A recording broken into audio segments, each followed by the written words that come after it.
Hey everybody, I am excited about introducing Module 7's film, Coma, a required viewing. It's a film that's really very entertaining, very relevant of a time period. I've shown it often to my past classes, and it really ties in well with our discussion on the anti-authority of the 70s.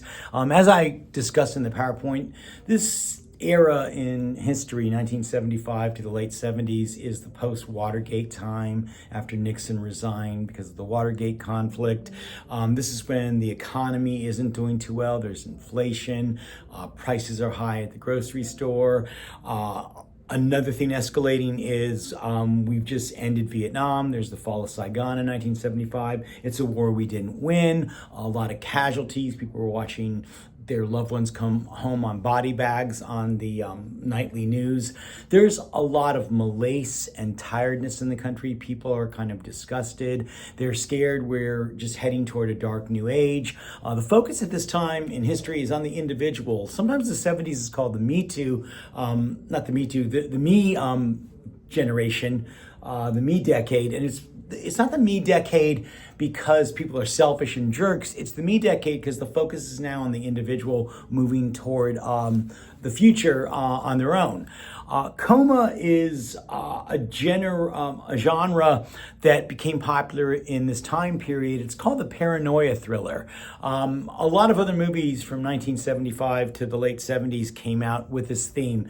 3 Days of the Condor, All the President's Men about Watergate, The Omen about the Antichrist, also Marathon Man with Dustin Hoffman. Paranoid thrillers are thrillers where someone in the government or in a corporation or a company or someone with authority in their background or powers of authority are out to do us harm. We're worried that they're going to control us or they're out to do no good. And Coma is really interesting. Lots of times in these thrillers, it's the government that is the villain. Now, they have somewhat of a villainous subplot here, but in Coma, the film stars Canadian actress Genevieve Bujold, who's just excellent in the film. She is the most spunky hero of the time. She just does not take no for an answer. And she's really one of the first female heroes. And this is a year before Sigourney Weaver became famous for playing Ripley in Alien. So we're starting to see more women now at the forefront, post-feminism, as the heroes of the film. But she stars as Dr. Susan Wheeler. She's a resident physician at Boston Memorial Hospital.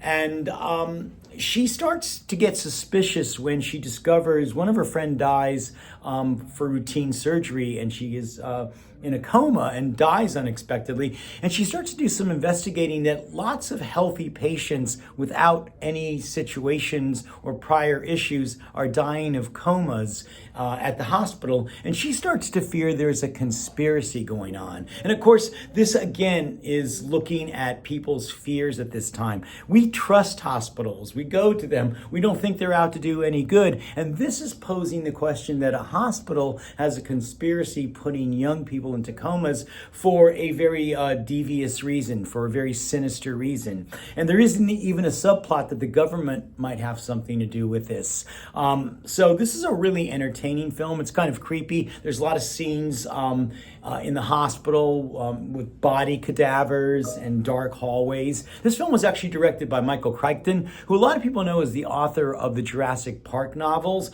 He also directed a really cool 1973 movie called Westworld that later became a popular TV series. But he was really good. He was a doctor himself at creating fear out of hospitals and doctors. And this really is relevant in the film.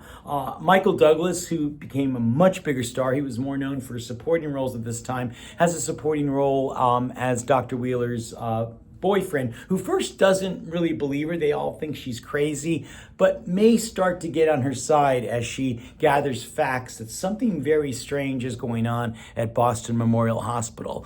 This is really a fun, entertaining film, but it's also reflective of the time period, people's worries, people's fears, and it does establish a great fear, It establishes dread very effectively. And I think you guys will really enjoy this film. It's one of my favorite films. I've shown it many times. I look forward to your discussion.